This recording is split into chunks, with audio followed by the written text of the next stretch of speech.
तो लेकिन साहब ये पाकिस्तान में सुप्रीम कोर्ट है, तो वो फ्रांस में कोर्ट ही कैसेशन है, तो इटली में भी कोर्ट ही कैसेशन है, तो अलहदा फ्रांस की तरफ ट्रिब्यूनल बनाया गया है, उसी कोर्ट को फिर इन्होंने दे दिया कि आखिरी अथॉरिटी उसके पास है।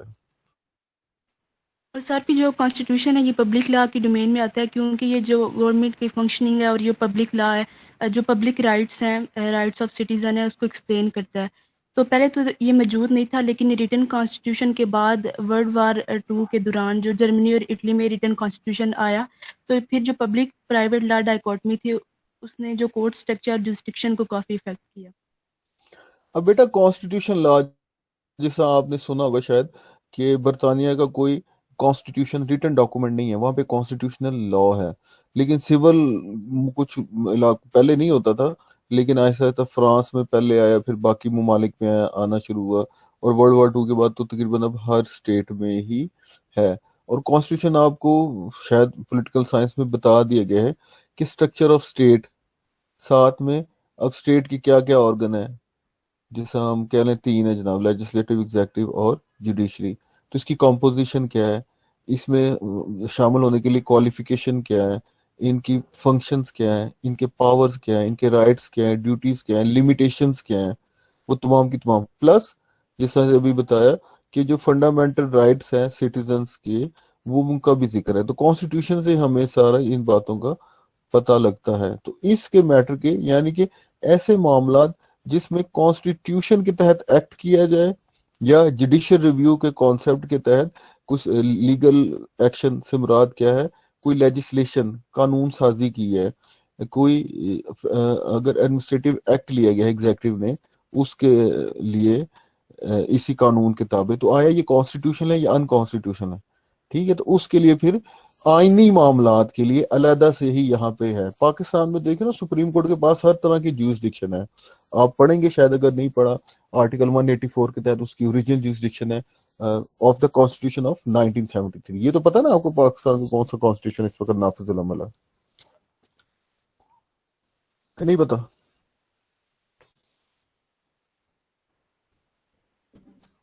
सर पता है। अच्छा, तो फिर वो 184 के तहत सुप्रीम कोर्ट की ओरिजिनल जुरिसडिक्शन है। एपलेट में वो फिर उसके आ जाते हैं 185 के तहत, हाई कोर्ट से जितने मामला अपील में उधर जा सकते हैं। 186 में उसकी एडवाइजरी जुरिसडिक्शन है। फिर हाई कोर्ट की आप देखते हैं तो 199 में ओरिजिनल जुरिसडिक्शन है। उसके अलावा एपलेट में मुख्तलिफ कवानीन में उसका जिक्र है। तो जो जो आप अपना सफर इस डिग्री में, प्रोग्राम में आगे करते जाएंगे, और ज्यादा आपको चीजों का पता लगता रहेगा। ठीक है, तो सब एक हो गया जनाब कि जो सिविल लॉ कंट्रीज में अलग अदालतें होती हैं। जी बेटा।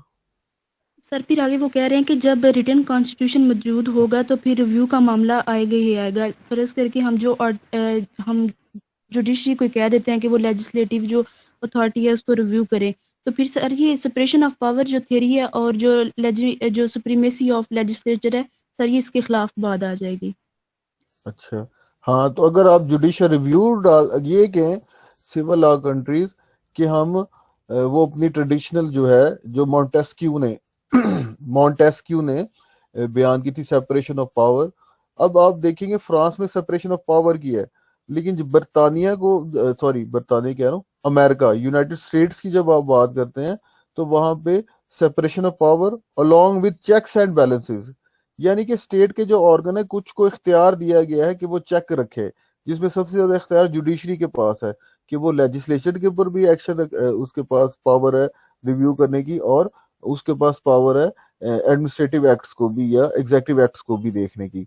और साथ साथ सेनेट है जो कि अपर हाउस होता है उसका लेजिस्लेशन, या कांग्रेस जिसे कहते हैं हम यूनाइटेड स्टेट्स की, उसके पास जुडिशियल रिव्यू, जुडिशरी के ऊपर चेक है। ठीक है, कि वो इम्पीचमेंट की कार्रवाई भी उधर कर सकती है, तो उसके लिए बकायदा पूरा मुकदमे की समाअत होती है। तो उधर तो ये सिलसिला है। अब ये जुडिशियल रिव्यू भी रखना चाहते हैं, लेकिन असल जो उन्होंने कहा था कि सेपरेशन ऑफ पावर है, लेकिन सुपरमेसी ऑफ लेजिस्लेशन, कि जहां पे तनाज़ा का मसला आएगा तो जो लेजिस्लेशन करार देगी हम उसको ही सुप्रीम रखेंगे। तो इस स्कोप किस तरह से रिकनसाइल किया आया, वो बताती है बेटा, फिर एंड में जहाँ जरूरत होगी मैं बताऊंगा। जी बेटा।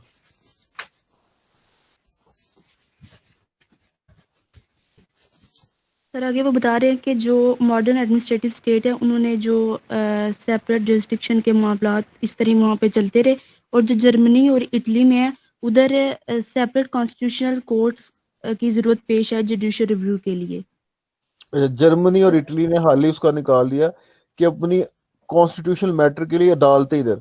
पाकिस्तान में भी एक दौर पे तहरीक यही चलती रही है, ये जैसा गवर्नमेंट का गिरना, शायद आपने हिस्ट्री में अब सुना हो।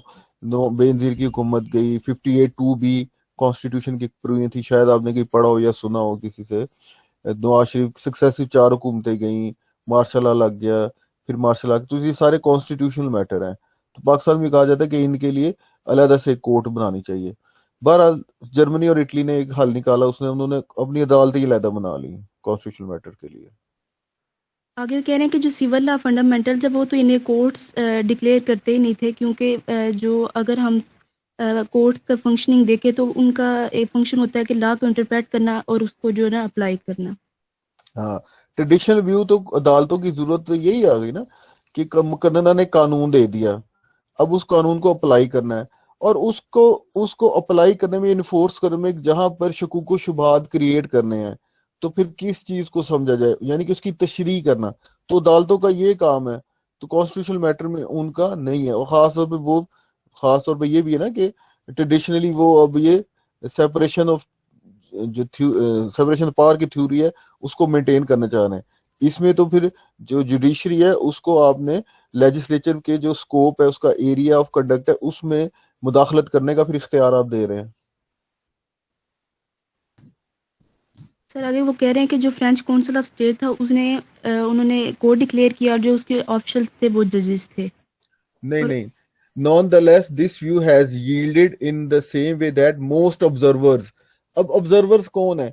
थिंकर्स है, ज्यूरिस्ट है, या जो तनकीद नगार है, देख मुशाहिदा करने वाले लोग हैं, वो अब इन हस्तियों को, एंटिटीज को, जैसे कि फ्रेंच काउंसिल ऑफ स्टेट है, जो कि हम देखते हैं ना कि उसी बुनियाद के ऊपर उन्होंने किया था कि बादशाह का जो किंग्स एडवाइजर थे उनको एडमिनिस्ट्रेटिव मामलात के लिए जुरिस्डिक्शन दे दी। ठीक है, तो कहते नहीं, ये अब अदालत ही है, नाम इसका जो मर्जी रख लें, क्योंकि ये फंक्शन ही ऐसे परफॉर्म कर रही है। और उनके आपने देखे थे कि जो मेंबर्स थे उनके, वो होते थे ब्यूरोक्रेसी से, या जिनका एडमिनिस्ट्रेटिव एक्सपीरियंस होता था, वो ऑब्जर्वर्स कह रहे हैं इन्हीं को कि नहीं जनाब ये जजेस ही हैं। ठीक है, तो आप पहले कहने को नाम इन्होंने और रखे हुए हैं, लेकिन काम इनसे ये जजेस और उसको अदालत का ही कर रहे हैं। ठीक है बेटा, नेक्स्ट। सर वो कह रहे हैं कि मतलब जो सेपरेशन ऑफ पावर की थ्योरी है वो वैसे ही काम कर रही है और ऑर्डिनरी जजेस भी काम कर रहे हैं, तो सारी इधर वो मिक्स ही बात कर देते हैं कि इधर ऐसे फील होता है कि जो हमें रिव्यू जुडिशल रिव्यू की भी ज़रूरत है, और जो उनकी ट्रेडिशन है ना कि सेपरेशन ऑफ पावर, सर वो उसको भी नहीं छोड़ना चाह रहे ना यहाँ पे। हाँ, बस सिंपल किया क्या इन्होंने, यानी कि उस काम के लिए एक अदारे अलहदा से बना दिए हैं, काम वही सारे कर रहे हैं, लेकिन वो कह रहे हैं जनाब देखे हमारा तो कॉमन लॉ से फर्क है, हमारा तो अलहदा अदालतें बना ली हमने ताकि इनके जुरिस्डिक्शन के आपस में मसाइल ना हो और सेपरेशन ऑफ पावर भी बरकरार रहे। लेकिन एक्चुअली में आप देखें तो वो, फिर अगर इस नजरिए से उनको देखा जाए तो चलो वो सेपरेशन पावर का प्रिंसिपल वायलेट नहीं कर रहे, लेकिन ये उनके बकौल बात है। लेकिन जब कोई आउटसाइडर या ऑब्जर्वर देखता है, जैसा कि पहले पॉइंट में जिक्र आया, तो जनाब वो अदालतें ही हैं और जो उनके मेंबर हैं वो जज ही हैं। ठीक है, यहां तक किसी का क्वेश्चन या कोई बात समझ ना लगी हो?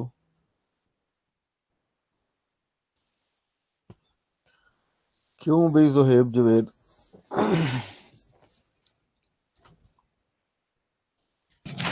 No sir. सर मेरा क्वेश्चन क्या है, नो? ब्लैक तो स्लाइड मुझे यार, डिक्शनरी मिलेगी? मुझे ख्वाब आना है बेटा देव, तेरा कदों क्वेश्चन आना तेरा है। चल बता, नहीं सर, शाबाश। पूछ तो रहा हूँ आपसे कि मुझे ब्लैक स्लाइड डिक्शनरी कहाँ से मिलेगी? बेटा आपको ना ये ना मिलेगी उर्दू बाजार लाहौर से, उसका पायरेटेड वर्जन। ठीक है, नेट वगैरह से नहीं मिलेगी? नेट से मिल जाएगी। आप ना ब्लैक्सना डिक्शनरी डाउनलोड पीडीएफ लिखो, तो इसका पुराना वर्जन आपको मिल जाएगा, मेरा ख्याल चौथा या छठा एडिशन है, अभी तो 11वां 12वां चल रहा है।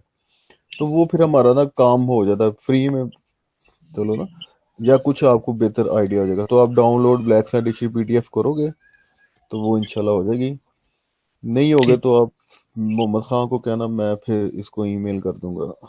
मेरे पास है। Thank you sir. नहीं, पहले खुद कोशिश करो है। ठीक हो गया अच्छा, सर। ठीक हो गया। तेरा कोई सवाल नहीं जो भी गुफ्तगू हुई आज अभी इससे मुतल्लिक? सर नो अभी तक तो नहीं है सर जी। तो फिर बताओ, हमें रिपीट करो क्या आपने अभी सुना। सर मैं आपको लेट समझ लगे? पढ़ ले, के भी लेट। ये देखो फिर हैं, हाफ साहब अभी की नो। तरह कोई सच्चा बंदा नहीं है, हैं जो सच बोले। क्यों हाफ साहब, ऐसे ही है? जी सर ऐसे ही है। क्या ऐसे है? यहाँ पे सच नहीं बोल रहा जेब, देख लो हाफ साहब कह रहे हैं तू सच नहीं बोल रहा। नो सर मैं नमाज पढ़ के नहीं। हाफ साहब ने कहा अभी, मैंने पूछा आपकी तरह कोई ऐसा बंदा नहीं जो सच नहीं बोलता, कहता यस सर ऐसी बात है। अब मुझे बताओ, हाफ साहब ने कहा। तो ये सर आप सबको पता हो बेहतर फिर, लेकिन मैं तो सच बोल रहा हूँ। हाँ जी हाफ साहब, अब आप बताएं। सर लाजवाब कर दिया आपने मुझे यहाँ पे। मैंने तो सिर्फ आपकी बात की है। तो बेटा वही ना, हाजिर दिमागी। ठीक है, हाजिर दिमागी। आप ना जिस फील्ड में खास तौर पे ना देखे ना, आप ना इंशाल्लाह डिस्कस हुए हैं शुरू दिनों में ना, आपके पास क्या क्या अपॉर्चुनिटीज हैं आके, कोई ना कोई उसी मकसद के लिए कर रहे हो ना। कोई इतना बेवकूफ तो नहीं ना बंदा अपना टाइम और रिसोर्सेज जाया कर रहा है बगैर किसी मकसद के। ठीक है, तो टू द पॉइंट हाजिर दिमाग रहना हाफ साहब। तो इसलिए निकलें तो आप जितना वक्त देंगे डिस्कशन करेंगे, तो अपने साथियों के साथ भी लाइक माइंडेड के साथ डिस्कशन करो, यार ये मुझे नहीं समझ लगी क्या बकवास की है। ठीक है, तो करो, करते के बाद एक थोड़ा सा आपस में भी हल हो जाएगा मामला, और आप और ज्यादा टाइम दोगे। और बेटा ये आपका जो जहन है ना, ये जूं जूं आप इस पे इससे काम लोगे ना, तू ये आगे आपको फिर और आपकी कैपेसिटी बढ़ती जाती है इन मामलात के लिए। और जिस तरह ही आप रिलैक्स करते जाओगे ना, उसी तरह से इसकी भी वर्किंग पावर कम होती जाएगी। ठीक है, तो जिस जी तरह नहीं सर। सोम का कॉन्सेप्ट कैसे निकला? सोम किसे कहते हैं?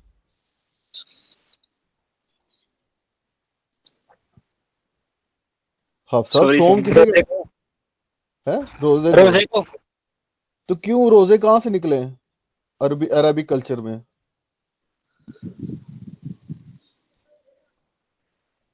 हाफिज साहब,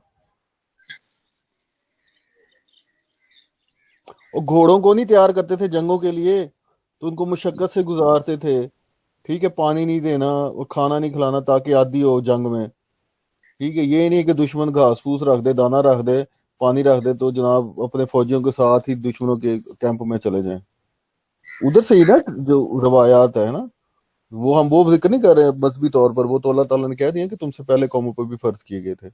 लेकिन ये सोम जो घोड़ों को करते थे तैयार, उस लेवल पे थे। तो उधर से मैं आपको कह रहा हूँ कि हाजिर दिमाग रहना, मेहनत करना, करें आहिस्ता आहिस्ता। अभी तो आप देखो 4 वीक पीछे हो गए, ये बच्चियां देख लो, ये आपसे कुछ ज्यादा अच्छी एक चक्की का आटा खाती हैं या क्या करती हैं, एक्स्ट्रा टाइम देती हैं मेरे ख्याल में बस।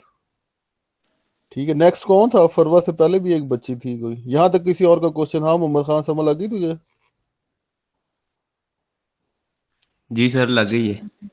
हमने देखा है कि फेडरल कॉन्स्टिट्यूशनल कोर्ट्स जब जर्मनी में बन चुकी हैं, तो ये तो सर सिर्फ इन्होंने मजाक की बात ही की हुई है ना नहीं यहाँ पे कि नहीं नहीं नहीं नहीं, सिर्फ मजाक की बात नहीं, नहीं मजाक की कोई बात नहीं है हाफ साहब। आप फ्रांस में देखेंगे ना बेटा कानून फ्रांस का अपना। अच्छा चलो बात पूरी कर लो पहले, आप चलो बात कर लो। हम देखते हैं कि वहाँ पे जो लेजिस्लेटिव अथॉरिटी है उसको मुकम्मल मतलब कि सुप्रीमेसी है वहाँ पे। काउंसिल ऑफ द स्टेट जो है वो उन्होंने बनाई है, कोर्ट नहीं बनाई, मतलब तो कॉन्स्टिट्यूशनल रिव्यू किया जा सके तो मैं वहाँ आपको पे। हाफिज, मैं आपको हाफिज के बजाय कह दूं कि आप मेमोराइजर हैं। ठीक है, तो अब हाफिज नहीं रहे आप। सर रहा तो हूँ, लेकिन सर फिर डायरेक्ट ये बात क्यों नहीं करनी वजह यहाँ पे। बेटा एक देखो कंसेप्ट समझो कि ये आर्टिकल लिख रहा है एक ऐसा लॉ का बंदा जिसका ताल्लुक कॉमन लॉ सिस्टम से है। ठीक है, जो कि है अमेरिका में, और व्यू कर रहा है। अब उसने पढ़ा है काफी ज्यादा बुक्स को, इसकी बिब्लियोग्राफी से आपको पता लगेगा कौन कौन सी बुक्स उसने पढ़ के ये निचोड़ निकाला है।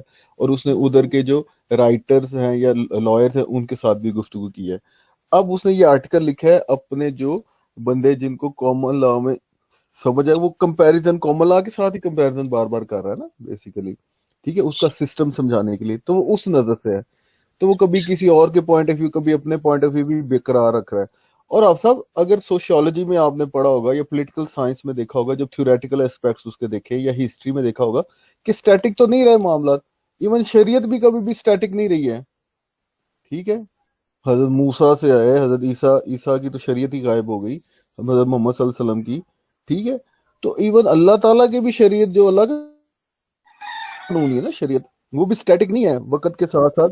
और इतनी इधर भी रखी गई है गुंजाइश, आपको पता ना, हदीस और तो कुरान तो स्टैटिक हो गए, लेकिन आगे जो है आपके इज्मा और कियास क्यों दिए गए हैं? सोसाइटी इवॉल्व करती है, न्यू चीजें आती हैं, तो उसमें यही इन इज्मा और कियास की वजह से ही इज्तिहाद करते हुए उसके ऊपर अप्लाई किया जा सकता है कवानीन को, ठीक है। तो भाई जी सर। पहले ट्रेडिशनली नहीं जरूरत थी, बादशाहतें थी, जो उसने कह दिया king can do no wrong, ठीक है, तब जरूरत ही नहीं थी। लेकिन जब रिपब्लिक या डेमोक्रेटिक फॉर्म ऑफ गवर्नमेंट्स आ गए, तो अब ये नहीं काम चलना भाई कि तुम लोगों के हकूक गस्प करो, ठीक है, तुम्हें जवाबदेही है, तुम्हें बताना पड़ेगा, इधर आओ, ठीक है। एक पूरी ये है चीजें, तो आप सब मेहनत करनी है, जी सिर्फ सर। उंगली नहीं उठानी। हमारा ये काम नहीं है कि ये तस्वीर में ये खराबी है, कांटा लगा दो, तस्वीर दुरुस्त भी कराएंगे हम फिर आहिस्ता आहिस्ता, बात ये और है आपने कि बताना है आज। कॉन्स्टिट्यूशनल जी मोनार्की आई, तो इंग्लैंड में आप देखें कि वहां पे लेजिस्लेचर को सुप्रीमेसी है, लेकिन यहाँ पे हमने देखा कि थोड़ा सा डिफरेंट है। इस वजह से मैं देख रहा था कि बाद में यहाँ पे बदलाव आया, शायद नहीं कुछ इस सर्कमस्टेंसेस होंगी वहां पे, फिर लाजमी बात है। बेटा, वो जब उधर भी डिस्कस करूंगा ना डिटेल में, अगर कभी मौका मिले या आप पढ़ेंगे ना, तो वो इधर भी ऐसे मौके पे नहीं आए, बड़ी उधर भी लड़ाइयाँ हुई, बड़ा फसाद हुआ, बड़ा बड़ा कुछ हुआ, इधर भी हुआ है। लेकिन वो फिर वो आपका काम है ना, आपका इंटरेस्ट है, जिसका जिस तरफ जाना है, जिसने जो मकसद है, वो उस इंटरेस्ट वाले से सर्च करता है। अब ये मुझे पता है कुछ 4-5 बच्चे हैं उनका पता लग जाता है, वो बयान कर रहे होते हैं कि वो बेटा बैकग्राउंड रिसर्च करती हैं, वो सिंपल मेरे लेक्चर के ऊपर या मेरी स्लाइड्स के ऊपर नहीं रिलाई कर रहे होते हैं। बस जो जितनी मेहनत करेगा उतना उसको फल मिलेगा। लेकिन हम जनाब आपकी क्यूरी के लिए हमेशा इधर हैं। जी नेक्स्ट कौन है? फरवा। चलो फरवा, आप हमें बताओ, किसी और का कोई क्वेश्चन है तो अभी पूछ लो है, नहीं तो फिर फरवा आगे बताएगी। चलो बोलो बेटा। सर उसके बाद जो फिर लीगल प्रोसेस हुआ और मतलब जो कोर्ट सिस्टम्स को के लिए जो सिविल प्रोसीजर उनको मतलब डायरेक्शन दे दिया था कि उन्होंने कैसे काम करना है, तो उसमें फिर जो मॉडर्न कोर्ट्स थे सिविल प्रोसीजर के, वो उसमें तो ये थ्योरी की हद तक ये बात थी कि जो जुडिशियल प्रोसीडिंग्स हैं वो पब्लिक होंगी, मतलब कोई सीक्रेट नहीं रखा जाता, कोई भी उसमें मतलब देख सकता है कि क्या हो रहा है उन प्रोसीडिंग्स में, और जो सारे उनके मामलात हैं प्रोसीडिंग्स के, वो पार्टीज कंट्रोल कर रही होती हैं। ये थ्योरी में ये बात है। लेकिन अगर हम लोग ये जो 2 फैक्टर्स आगे एक्सप्लेन्ड है उसको पढ़ें तो उससे ये पता चलता है कि क्योंकि जो सिविल लॉ जज था वो सुपरवाइज करता था सारे केसेस को, और उसके बाद जो फैक्ट फाइंडिंग प्रोसेस होता था, यानी केस से रिलेटेड जो मामलात और जो चीजें वगैरह ढूंढने का और उन सारे को मतलब किस सिमत में देखना है, किस तरह से शेप करना है, वो भी सिविल लॉ जज ही करता था। और दूसरा फिर वो जो पब्लिक प्रोसिक्यूटर, मतलब जो ये मतलब कोर्ट ऑफिशियल के तौर पे हम इसको समझ सकते हैं कि उसका भी इंटरफेरेंस था ये लीगल एक्शंस के अंदर, इतना कि वो जज को भी रिस्ट्रिक्ट कर सकता था कुछ मामलात में। तो फिर ये जो 2 फैक्टर्स से इससे हमें पता चला कि पार्टी कंट्रोल नहीं है, जबकि वो सारे मामला जजेस ही देखते हैं। और उसके साथ साथ जैसे कॉमन लॉ सिस्टम में जो पार्टीज हैं वो अपने एविडेंसेस हैं या जो टेस्टिमनीज होती हैं या जो भी सारा कुछ केस से रिलेटेड मामलात हैं वो पार्टीज प्रेजेंट करती हैं। तो यहाँ पर तो उन्होंने सिर्फ कहा, लेकिन बाकी सारे काम जज ही कर रहा था। तो फिर उस इसीलिए उन्होंने कहा है कि ऐसा जो है ना, जैसे कॉमन लॉ सिस्टम में डिस्कवरी प्रोसेस है, वो यहाँ पे सिविल लॉ सिस्टम के अंदर नहीं है। असल में बेटा ये ना जो एंग्लो सैक्सन जूरिस्प्रूडेंस थी, तारीख का बहुत ज्यादा मुताला करना पड़ेगा। असल आप लोग जो कहते हैं ना बातों की समझ नहीं लगती, तो एक उस्ताद बेचारा इतने टाइम में आपको क्या क्या बताए, तो उसके साथ तारीख को मुताला करें, देखें, इंटरनेट पे सर्च करें, विकिपीडिया को ही देखते रहेंगे ना, आपकी 80% तो क्यूरीज हल होती रहेंगी साथ साथ। क्योंकि था क्या, एक 5वीं सदी तक, ये चौथी सदी छठी सदी तक तो उधर रोमन्स रहे, बर्तानिया में रोमन्स यहाँ पे भी रहे। उसके बाद एंग्लो सैक्सन दौर आ गया। उसके बाद नॉर्मन कॉन्क्वेस्ट हुई 11वीं सदी में 1066 में। उसके बाद फिर मुख्तलिफ खानदानों में ना कभी टोडीज आ गए, कभी ये फलाना फलाना, वो मामला चलता रहा। जो एंग्लो सैक्सन जूरिस्प्रूडेंस ही बेस करती है कॉमन लॉ के, जज इम्पार्शल है, बैठा है, पार्टीज हैं, उन्होंने आके अपने मसाइल और दलाइल सुनने हैं। इंसाफ की बुनियाद पे नहीं है कि जो दो मुकदमे के पार्टीज अदालत के सामने आए हैं उनमें दरमियान में देखना है कि किसका हक ज्यादा फोकियत रखता है और उसके हक में फैसला कर देना है, उसे रिलीफ या रेमेडी दे देनी है। ठीक है। जबकि इस्लाम का निज़ाम है, इसको एडवर्सेरियल सिस्टम ऑफ जस्टिस कहते हैं। जब इस्लाम का निज़ाम है, कह लें आप, या सिविल लॉ ट्रेडिशन जिसको फॉलो करते हैं, वो इंक्विजिटोरियल सिस्टम है। उसमें ये नहीं है कि बाई पार्टी सिस्टम है तो जो ज्यादा स्ट्रांग है अपने यानी कि अपने क्लेम के हक में ज्यादा एविडेंस और ज्यादा दलाइल पेश कर देगी तो उसके हक में फैसला हो जाएगा। तो उधर क्या है जनाब, इंसाफ एक्चुअली में हुआ क्या, तो जज के पास इधर या काजी के पास इधर बहुत ज्यादा पावर इसीलिए दी गई है। ठीक है। और ट्रेडिशनली भी आप देखते हैं, हिस्ट्री में देख के आए थे कि प्रेटर ही था, एडिक्ट भी उसी ने इशू करनी थी, इश्यूज क्या है पार्टी में ये भी उसी ने तय करने था, कौन सा कानून लागू होगा ये भी उसने तय करना था, और रेमेडीज क्या है। और जो जुडिक्स था उसने सिंपल उसके ऊपर फैसला कर देना था कि दोनों पार्टीज को सुन के या उनके सबूत और शहादत को देख के। लेकिन सारे मामला तो वो उसी ट्रेडिशन को ही आगे करते करते इस प्रेजेंट कंडीशन में, जिसका एग्जामिनिंग जज का आगे भी जिक्र शायद आएगा या गुजर चुका होगा, तो वही बात फरवा बता रही है कि थ्योरेटिकली तो है लेकिन प्रैक्टिकली कॉमन लॉ में जिस पार्टीज के कंट्रोल में होता है यहाँ पे नहीं है। और प्रोग्रेसिव अनफोल्डिंग ऑफ एविडेंस से क्या मुराद है कि शहादत देने, जो पार्टी अपने किसी बंदे को शहादत के लिए बुलाती है, उसने क्या शहादत देनी है या क्या के गवाही बयान करनी है, ये दूसरी पार्टी को नहीं पता। तो एलिमेंट ऑफ सरप्राइज जो होता है ट्रायल की प्रोसीजिंग जो है इसमें कॉमन लॉ में, वो इधर फिर नहीं होता। वजह उसकी ये आगे फरवा बताती है आगे। हाँ बेटा बताओ। उसके बाद सर, जैसे हम ये कॉमन लॉ सिस्टम में अगर ट्रायल को देखा जाए तो इसकी बड़ी इम्पोर्टेंस है, लेकिन अगर सिविल लॉ सिस्टम में देखें तो मतलब एक तो इसकी इतनी इम्पोर्टेंस नहीं है, और क्योंकि ट्रायल से पहले भी उनका कोई मतलब सिस्टम चल रहा होता है। जैसे एक उनकी कंटिन्यूड सीरीज होती है जिसमें मतलब लॉन्ग प्रोसेस है, जिसमें मीटिंग्स होती हैं, हियरिंग्स होती हैं, फिर रिटन कम्युनिकेशंस होती हैं जजेस और पार्टीज के दरमियान। उसके बाद इस सारे प्रोसेस के बाद जो एविडेंस होता है उसको वो कंक्लूड कर उसमें से इंट्रोड्यूस करते हैं, इवैल्यूएट करते हैं, और फिर उनसे जो पार्टीज होती हैं उनसे टेस्टिमनीज वगैरह कलेक्ट की जाती हैं। मतलब अगर कोई वो टेस्टिमनी पेश करते हैं जो भी है, और उसके बाद फिर जो है मोशंस बनते हैं और डिसाइड होता है। अब मोशंस ये हैं कि अगर कोई पार्टी जज को कहती है कि मतलब ये सारे प्रोसेस के बगैर ही, मतलब मीटिंग, हेयरिंग्स और टेस्टिमनीज वगैरह के बगैर ही केस को खत्म कर दिया जाए, इसकी प्रोसीडिंग्स ना हो, तो मोशंस ये है। और उसके बाद उनमें सिविल लॉ सिस्टम में जो इनिशियली जो सारी प्रोसीडिंग्स होती हैं वो जनरल ही होती हैं, और उसमें जो है ना जो जजेस होते जजेस के ही डायरेक्शन पर जो इश्यूज होते हैं वो सारे उन्हें बताए जाते हैं। जिस तरह से आगे फर्दर प्रोसीडिंग्स हो रही होती हैं, जैसे जजेस कर रहे तो उनके डायरेक्ट अच्छा बेटा, करने। अभी आपने फरमा ने प्रोसीडिंग का लिफज किया, वो प्रोसीडिंग नहीं प्लीडिंग्स है। ठीक है। अभी ना आप एक भी ना, आपको नोटिफिकेशन भी आते होंगे, कोई एक ना जो कॉन्ट्रैक्ट लॉ की सीरीज चल रही ना मेरी आपसे सीनियर से, उसका एक केस लॉ आप सुन लें। ठीक है। तो आपको अंदाजा हो जाएगा थोड़ा सा उधर से भी। मैं अभी बता देता हूँ इनिशियल प्लीडिंग से क्या मुराद है। जब सिविल लॉ में केस होता है ना, जैसे आप कहते हैं दावा दायर करना, तो उसे कहते हैं प्लेंट फाइल करना। प्लेंट जो मिसाल अब कई बार बार जिक्र आता है फरवा का ही, वो बॉल पॉइंट्स का जो मशहूर मरूफ मिसाल है मेरी, तो जनाब इससे मुझे, मैं इससे पैसे ले लिए, इससे मुझे बॉल पॉइंट्स नहीं प्रोवाइड की, तो मैंने इसके खिलाफ अब सिविल अदालत में मुकदमा फाइल करना है, जिसे कहते हैं प्लेंट फाइल करना। अब जब ये हाफिज साहब की अदालत में मैंने प्लेंट फाइल की, तो हाफिज साहब ने अब मेरी प्लेंट में जिक्र था ना सारी बातों का, और किसको मैंने डिफेंडेंट बनाया है। मैं प्लेंटिफ हूं, मैंने प्लेंट फाइल की, डिफेंडेंट मैंने बनाया फरवा को, इसके खिलाफ मैंने केस दायर किया था। अब अदालत क्या करेगी, फरवा को नोटिस देगी, फरवा को नोटिस जाएगा, कि अदालत में हाजिर हो और अपना जवाब रिप्लाई दो। वो जो रिप्लाई देती है मेरी प्लेंट के जवाब में, उसे कहते हैं रिटन स्टेटमेंट। ठीक है, और ये दोनों डॉक्यूमेंट मिलके बन जाते हैं प्लीडिंग्स, इन्हें कहा जाता है।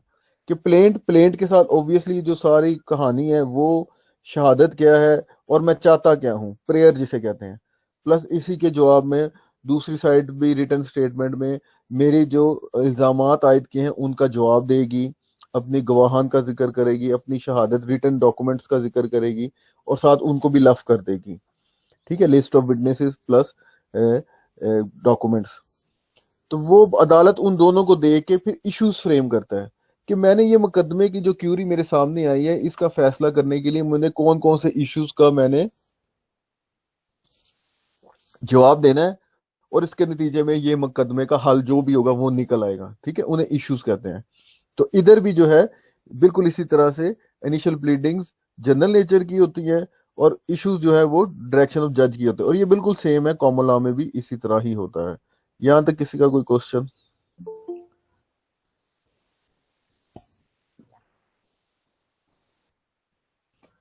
पूछ लो सवाल। नहीं, चलो फरवा बताओ फिर नेक्स्ट। उसके बाद ये जो सिविल प्रोसेस होता था ये भी मोस्टली राइटिंग में ही कंडक्ट होता था, और उसमें ये होता था कि अब जो लॉयर्स हैं उन्होंने जो क्वेश्चंस पूछने हैं वो आर्टिकल्स ऑफ प्रूफ, एक डॉक्यूमेंट इसको हम कह सकते हैं, वो पहले जज को प्रोवाइड करते थे, और साथ में वो जो उनका ऑपोजिंग काउंसिल होता था उसको भी, कि वो किस तरह के क्वेश्चंस पूछेंगे। और उसके बाद ये जज के ऊपर है कि उसने उन क्वेश्चंस में कुछ चेंजिंग करनी है, कुछ मॉडिफिकेशन करनी है या नहीं करनी। तो जो वो फर्दर आगे आने वाली हियरिंग में क्वेश्चंस करेगा जज, क्योंकि सिविल लॉ सिस्टम के अंदर क्रॉस एग्जामिनेशन का तो सिस्टम नहीं है जैसे कॉमन लॉ सिस्टम में है कि उसी टाइम पर जो बहस वगैरह जो आर्ग्यूमेंट्स हो, तो उससे फिर ये है कि जो अपोजिंग काउंसिल का जो रोल है उनका, जो जिस पे वो ज्यादा फोकस करते हैं, वो यही होता है कि जो उन्होंने टेस्टिमनी दी होती है उसका जो रिकॉर्ड है वो कंप्लीट हो और करेक्ट हो। तो क्रॉस एग्जामिनेशन क्या होता है फरवा? सर जीरा। एक्सप्लेन करो ना फिर। सर क्रॉस एग्जामिनेशन मतलब जैसे अच्छा बेटा, जिस तरह मैंने मिसाल दी ना कि अब मैंने प्लेंट फाइल की, फरवा ने रिटर्न स्टेटमेंट फाइल कर दी, अदालत ने इश्यूज उसके ऊपर फ्रेम कर लिए। अब अदालत कहेगी प्लेंटिव साइड अपनी एविडेंस पेश करें। तो मैं ना ये जैन को पेश करता हूँ अपने गवाह के तौर पर, जुबैर को।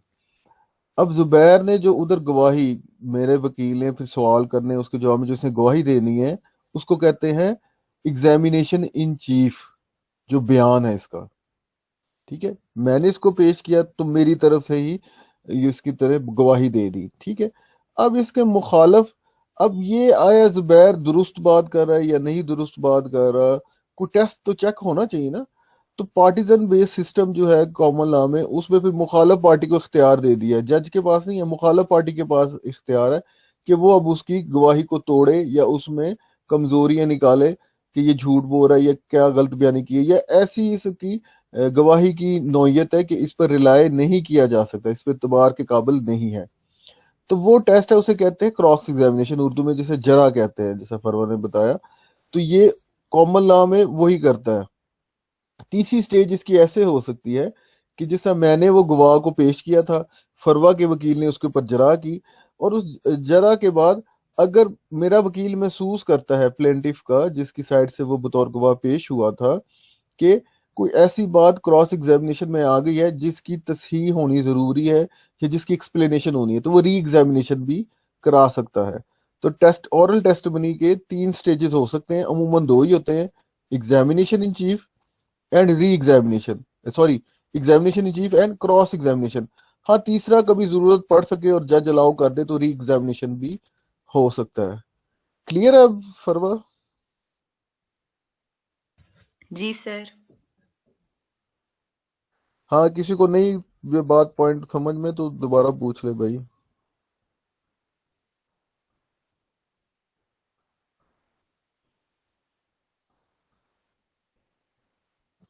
कोई बंदा ऐसा नहीं है? अच्छा जी, सर मेरा क्वेश्चन चलो है, फिर तो फिर कौन है ये बंदा जिसका क्वेश्चन है? जुहैल।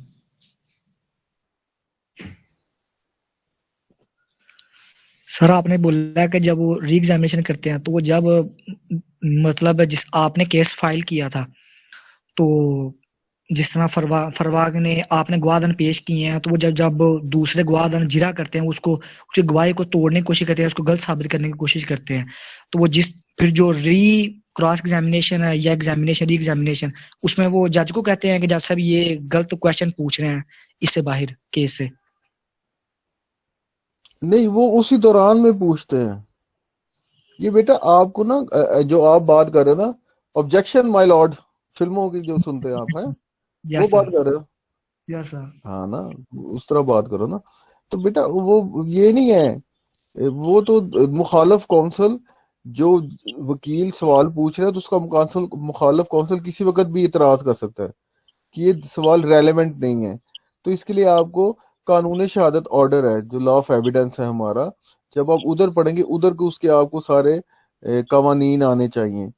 रेलेवेंसी ऑफ एविडेंस क्या है, एडमिसिबिलिटी ऑफ एविडेंस क्या है, रेलेवेंसी के क्या असूल है, एडमिसिबिलिटी के क्या असूल है, क्रॉस एग्जामिनेशन में कौन कौन से सवाल पूछे जा सकते हैं, आपके जो एग्जामिनेशन चीफ में कौन कौन से सवाल आ सकते हैं, तो वो मैं बात कर रहा हूँ उस लेवल पे।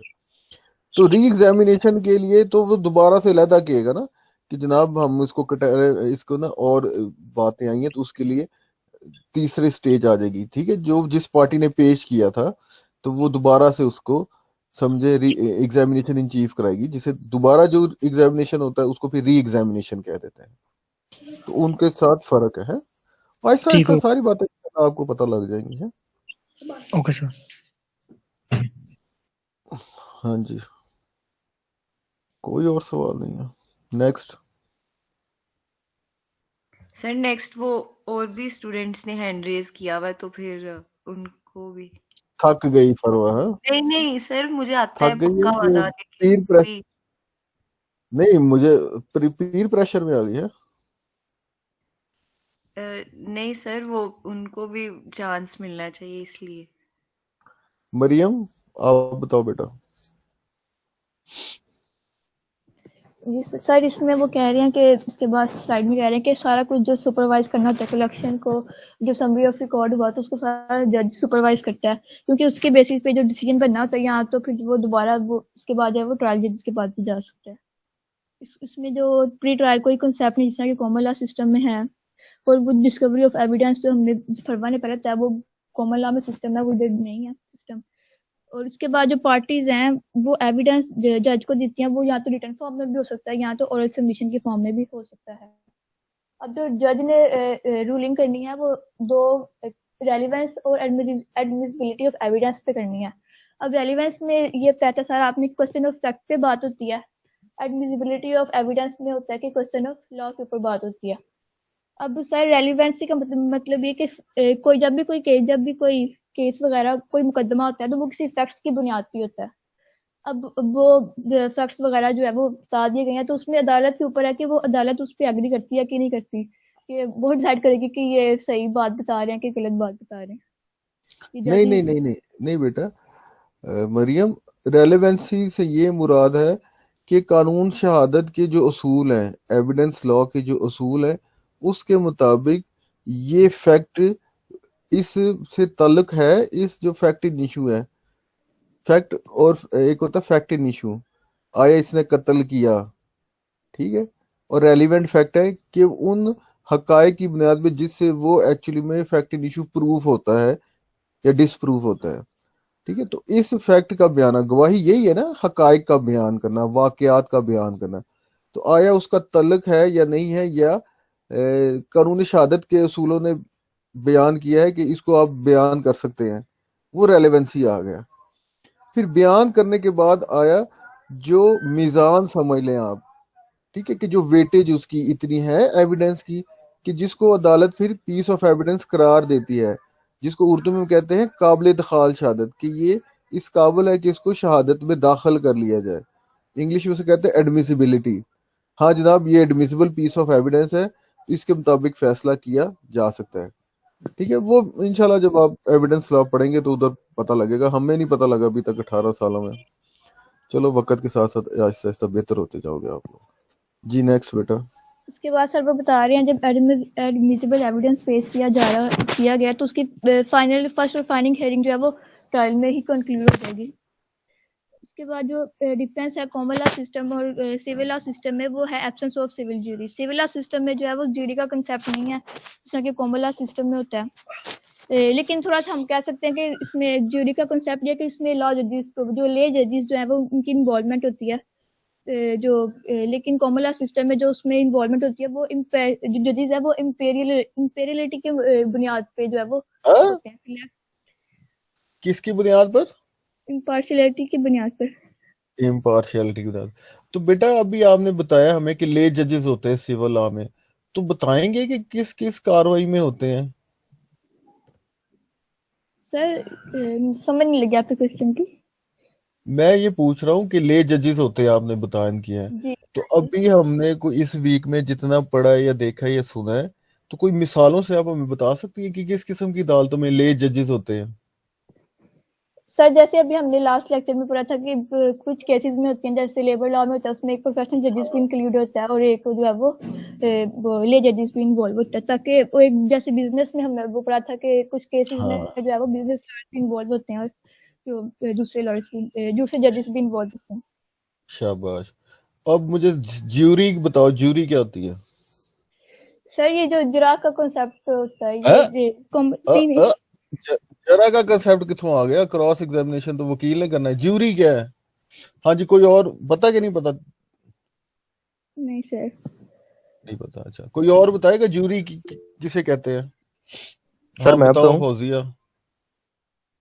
सर हाँ जूरी बताओ। उसे कहते हैं जिसमें ज्यादा लोग फैसला करने वाले होते हैं, जैसे 3 4 या 5 लोग हैं। एक तो वो जो जज है ना, एक साथ जज भी बैठा होगा, और साथ उसके जज के अलावा भी 4 5 लोग बैठे होंगे जो एंड पे फैसला देंगे कि नहीं ऐसे नहीं, ऐसा होना चाहिए।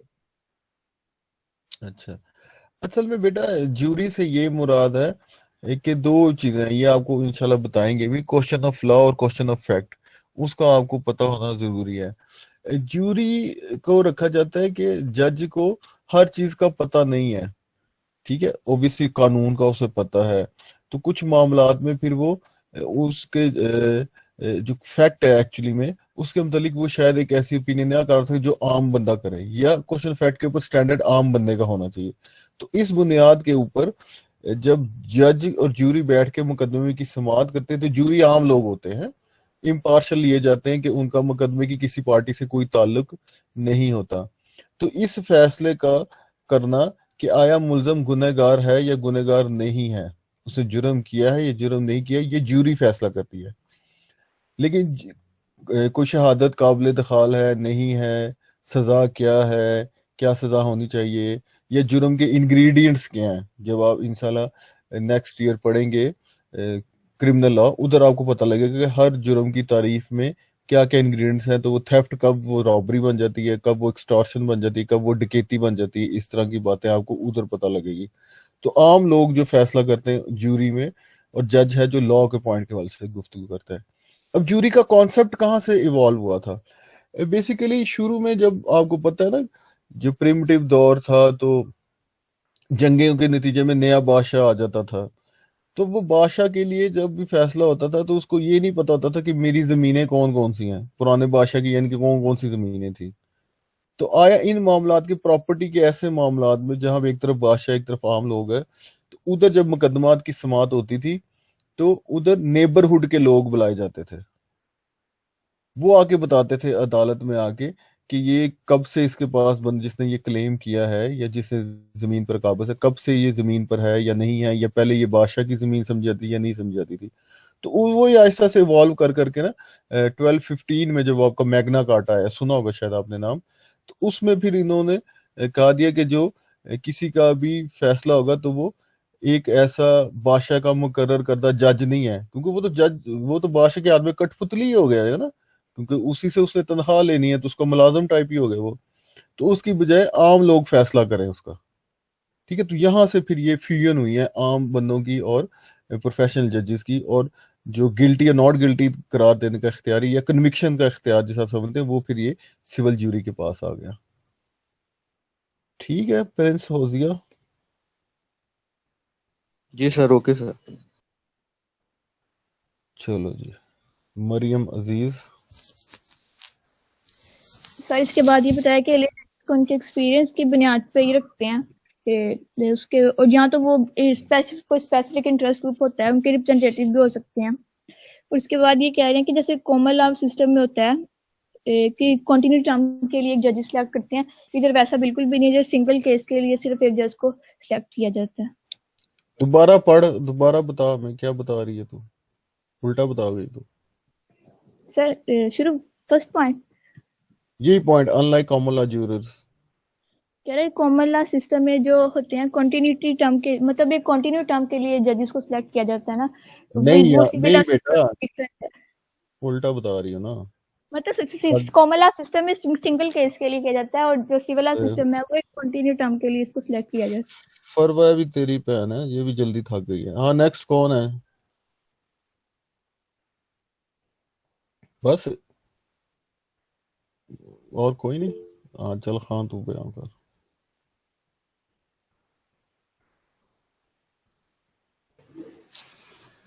जी सर। सर उसके बाद इन्होंने बयान किया कि सिविल लॉ सिस्टम में जो सिंगल इवेंट ट्रायल की जरूरत पेश नहीं आती, और ना ही जूरी की जरूरत होती है कि वो फैक्ट को सुनकर उनके मुताबिक कानूनी कार्रवाई करें।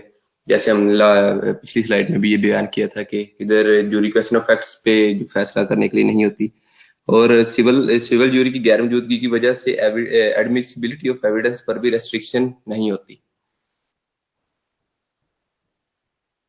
और इसके बाद इन्होंने कहा कि hearsay evidence is considered, hearsay evidence का सारे इन्होंने कहा कि hearsay and opinion evidence is most freely admitted.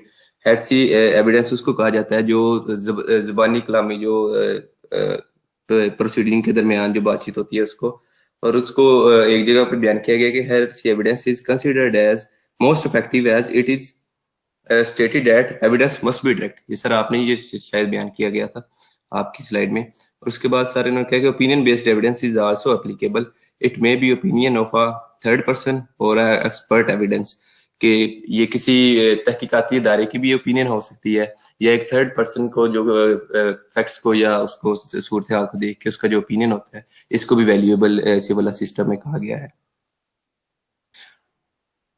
और जो एविडेंसी के मामलत हैं उसकी जिम्मेदारी, तमाम तर जिम्मेदारी जज पर आयद होती है सिविल सिस्टम में।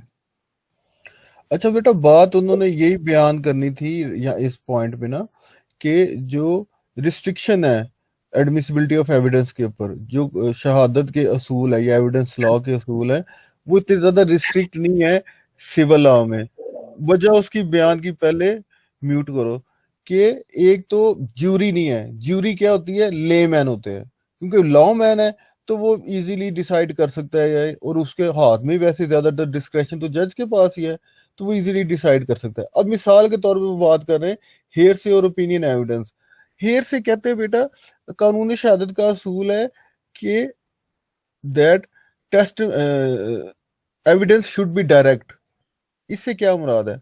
कि ऐसा फैक्ट जिसको देख के आपको पता लग जाए, किसी हकीकत का इदराक हो जाए, वो बंदा बयान करे जिसने देखा। अगर सुनने की हिस्से के ऊपर वो वाकई की शहादत डिपेंड करती है, तो वो बंदा आके बयान करे जिसने सुना। ठीक है, तो वो अब हेयर से क्या होता है कि मोहम्मद खान ने किसी बंदे का कत्ल होते देखा, इसने मुझे बताया, अब मैंने तो नहीं देखा। अब मैं जब बतौर अदालत में शहादत देने जाऊंगा, तो वो तो असल तो वो गवाही मोहम्मद खान की थी, क्योंकि उसने वाकये को देखा, तो मुझसे वो उसकी टेस्टिमनी ले भी लेंगे, तो मैं यही कहूंगा ना मोहम्मद खान ने किया। अब मोहम्मद खान ने मुझे सच बताया झूठ बताया नहीं पता। अब उसकी और जुजियात जो तफसीलात थी, या वो टेस्ट क्रॉस एग्जामिनेशन जरा का जो था टेस्ट, उससे तो मोहम्मद खान को गुजारते तो पता लगता ना झूठ बोल रहा सच बोल रहा है। मेरी फिर क्या हैसियत उधर रह जाती है? तो इनडायरेक्ट एविडेंस या हेयर से एविडेंस इस तरह से कॉमन लॉ में काबिल कबूल नहीं है, लेकिन यहाँ पर उसको फिर भी रिलैक्सेशन है। फिर ओपिनियन एविडेंस का एक्सपर्ट टेस्टिमनी का जिसका उसने जिक्र किया, जो ओपिनियन ऑफ थर्ड पर्सन भी कहते हैं, उसको भी काफी ज्यादा इधर है। और जज ही है बेसिकली, जिस तरह ये बात कर रहे थे अभी जुहेब, कि वो जो ऑब्जेक्शन माय लॉर्ड वाली जो उसने बयान की थी बात, तो उधर इतना नहीं है क्योंकि जज के हाथ में सारी पावर है, उसने फैसला करना है। वो उसने इंतजार नहीं करना कि मुखालिफ पार्टी कोई आगे ऑब्जेक्शन करेगी तब भी मैं रूलिंग दूंगा। अगर मुखालिफ पार्टी चुप है तो इसका मतलब ये नहीं है कि कार्रवाई ऐसी जारी रहनी चाहिए।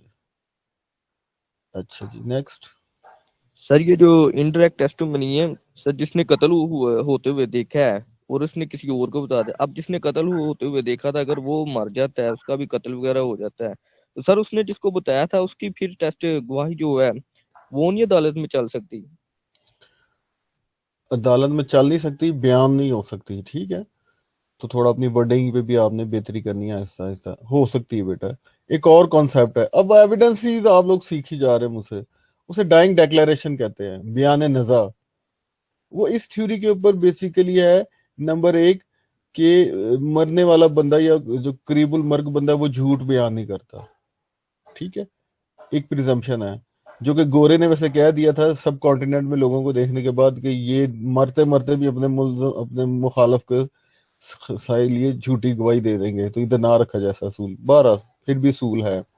और दूसरे नंबर पे ये है कि अगर शहादत डिस्ट्रॉय हो जाए लेकिन कुछ टेस्ट रखे गए हैं, ठीक है, कि उसके लिए भी जरूरी है कि ये चीजें हों मौजूद, तभी उस आर्टिकल 46 है मेरा ख्याल है कानून शहादत ऑर्डर का। तो बहरहाल आप उधर उसको ज्यादा गौर से देखेंगे या तफसील से देखेंगे, लेकिन परवीन मौजूद है। तो ऐसे जो हैं उनके एक्सेप्शंस भी मौजूद होती हैं, ठीक है। अब बतौर लॉयर खास तौर पर मैं समझता हूँ कि remedy of your client lies in the exceptions. किसी तरह आप केस अपने मुद्दई का एक्सेप्शंस में फॉल कर लेंगे ना या डिफेंसेस में, तो केस का मुकदमा आपके हक में हो जाएगा। क्यों उसामा इमरान गोंदल, ऐसे ही है ना?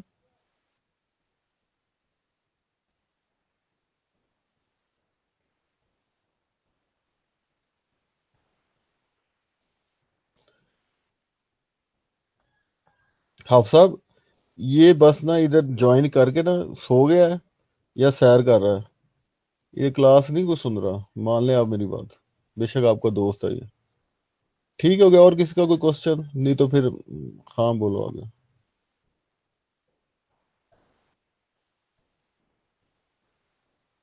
जी सर। सर उसके बाद फिर ये इन्होंने कहा है कि जो थ्योरेटिकल हम देखते हैं सिविल लॉ सिस्टम में और कॉमन लॉ सिस्टम में जो डिफरेंस बताया गया वो सिर्फ थ्योरेटिकल है, प्रैक्टिकली इन दोनों सिस्टम्स में इतना ज्यादा डिफरेंस नहीं है। और उसके बाद उन्होंने अमेरिका की एग्जांपल दिया कि अमेरिका में भी प्री ट्रायल का सिस्टम है और वहाँ पे ट्रायल के सिस्टम में जो सरप्राइज का कंसेप्ट है वो काफी हद तक मिनिमाइज हुआ है। और जो जर्मनी में भी बेसिक लेवल्स पर सिंपल केसेस में ट्रायल का कंसेप्ट जो है वो इंट्रोड्यूस अब करवा दिया गया है। आज छोटे लेवल के केसेस है जिस हमने देखा था, पहले मीटिंग्स हैं, फिर हेयरिंग्स हैं, रिटन कम्युनिकेशन है, इतनी लंबी चौड़ी कार्रवाई अब जर्मनी में भी जो आम किस्म के केसेस है उन्होंने खत्म करके वो एक ही प्रोसीजर रखा हुआ है।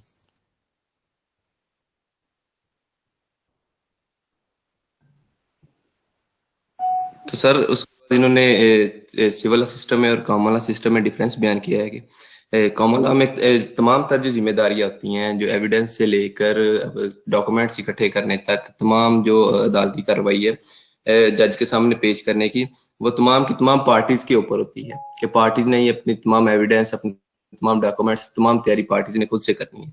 लेकिन जो सिविल सिस्टम है उसमें सिर्फ जो लायर्स हैं उसकी सिर्फ ये जिम्मेदारी है कि उन्होंने एडवाइजरी का एक तो काम करते हैं, सिर्फ एडवाइजरी का काम करते हैं और उन्होंने जज के सामने अपनी जो आर्गुमेंट्स है बस उसको पेश करना है, और बाकी तमाम तरह जो जिम्मेदारी है वो तमाम तरह अथॉरिटी है वो जज के पास होती है।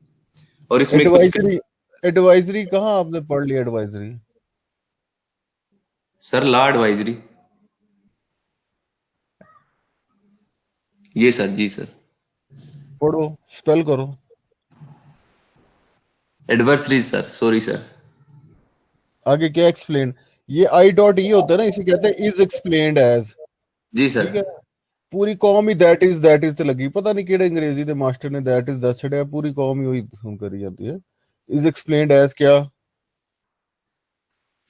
Sir arguing points of law, कि उन्होंने सिर्फ जो अपने पॉइंट्स ऑफ लॉ के मुतालिक जज के सामने आर्गुमेंट्स अपने पेश करने हैं, दलाइल पेश करने होते हैं, ठीक है। और जज के बेसिकली इन्वेस्टिगेशन पे और फैक्ट फाइंडिंग प्रोसेस के ऊपर भी उसी का ही रोल है, ठीक है। इवन सो एंड सो जो वैसे तो प्रोसिक्यूटर, पब्लिक प्रोसिक्यूटर की बात हो रही थी, पता नहीं कौन बेटी कर रही थी कि सरकारी वकील इसे समझा जाए, लेकिन फौजदारी मुकदमात में, जिन्हें आप क्रिमिनल केसेस कहते हैं, ठीक है। लेकिन अब वो उधर बात ये हो रही थी कि सिविल केसेस में, यानी कि दीवानी नौयत के जो मुकदमात हैं, उसमें भी उसका अब रोल आ चुका हुआ है जी। यहां तक किसी का कोई सवाल?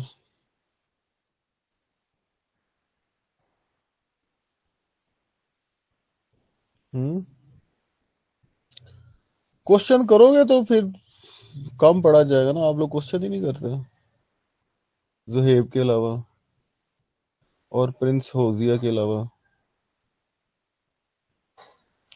क्यों भाई? मरियम मंसूर, अब देखो, मरियम अजीज, मरियम मंसूर क्लास तो अटेंड नहीं करती, फिर समझ उसे लगती नहीं है, फिर क्या करे उसका? क्यों मरियम अजीज, मरियम मंसूर पूरी क्लास क्यों नहीं अटेंड करती? सर मुझे नहीं पता। अच्छा, आप उसकी दोस्त नहीं है? अब देखो, मैंने लेकिन आपको पॉइंट आउट कर लिया, अक्सर मैं देख रहा होता हूँ वो नहीं होती क्लास में। अच्छा जी, और किसी का कोई क्वेश्चन? बहुत स्लो क्लास आपकी जा रही है, पढ़ते नहीं आप लोग। अभी देखो, हमारा कौन सा 4th वीक गुजरा है, और 2 वीक में एक खत्म करना था आर्टिकल, वो खत्म नहीं हो रहा। क्यों भाई जुएब जावेद, क्यों नहीं आर्टिकल खत्म हो रहा? सर आप खुद ही तो कह रहे हैं आप तेज पढ़ते हैं, अब आप कह रहे हैं कि हम स्लो जा रहे हैं। अगर हम क्वेश्चन करेंगे तो फिर आप कम पढ़ाएंगे। नहीं, नियत ये नहीं आनी चाहिए, नियत क्वेश्चन ये करने की ये नहीं है कि कम पढ़ा जाए। क्यों बेटा, पेपर भी हो जाना है क्लियर, सारा कुछ डिग्री भी मिल जानी है। असल तो स्किल सर और नॉलेज और वही है ना मैटर करनी, जो बाद में आने वाले वक्त में।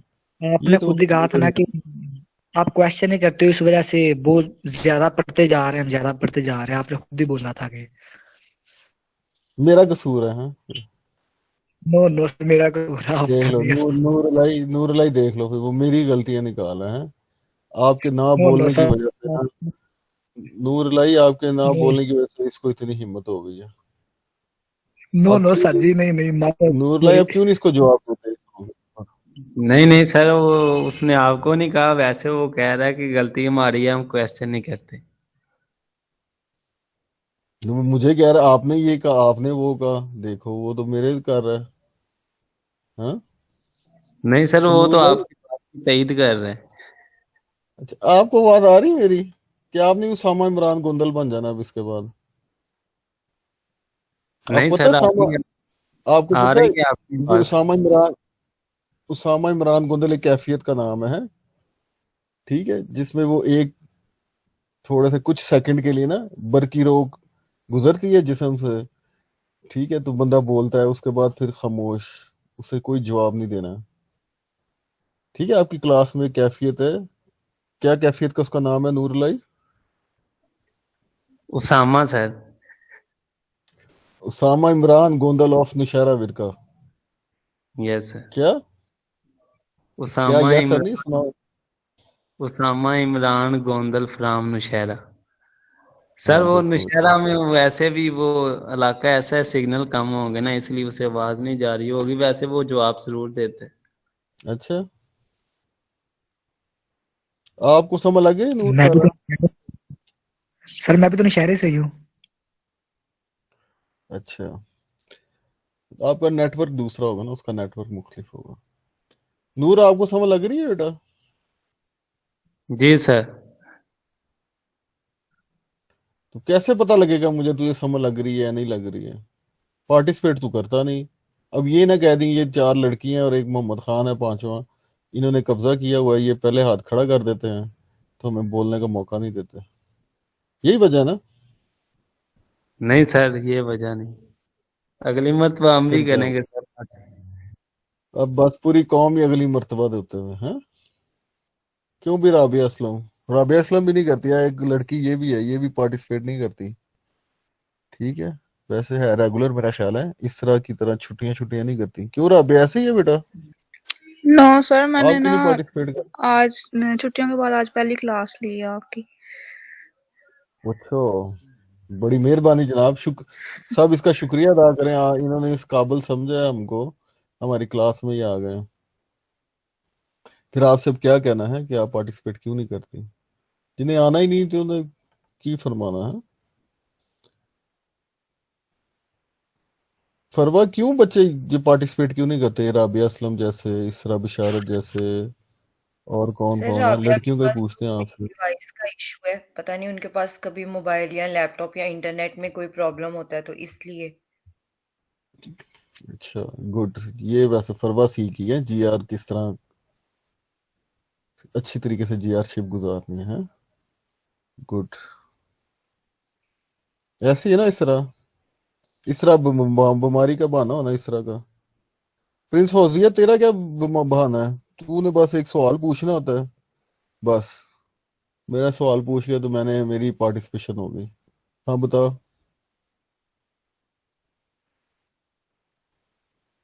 ले फिर चुप कर गया। और तेरे पे भी नहीं गोंदल आ गया? क्या नाम है उसका, उसामा इमरान गोंदल? उस कैफियत में तो नहीं आ गए तुम प्रिंस फौजिया? उसी कैफियत में आ जी गए। जी सर। जी सर क्या होता है? तुझसे जो पूछा उसका जवाब दे। सर वो मैं जरा इधर काम करने लग गया था, पूछें सर।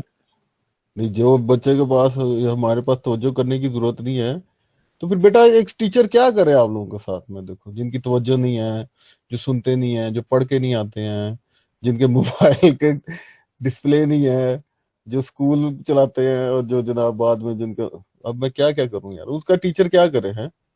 सर मैं सुन रहा था, बस 2 सेकंड के लिए ओ, इधर हूँ ओ, जरा। ओ, अच्छा अच्छा अच्छा।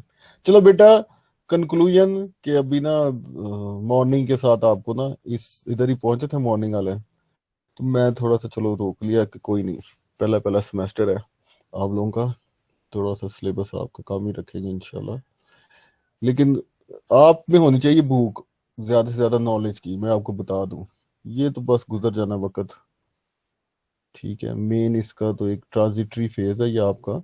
असल तो आपने जो भी आपके गोल्स हैं और जिस तरह आपने अपने प्रैक्टिकल लाइफ में करना है उसके हवाले से क्वेश्चन है किसी का तो ठीक है, नहीं तो बेटा फिर अल्लाह हाफिज। है किसका क्वेश्चन?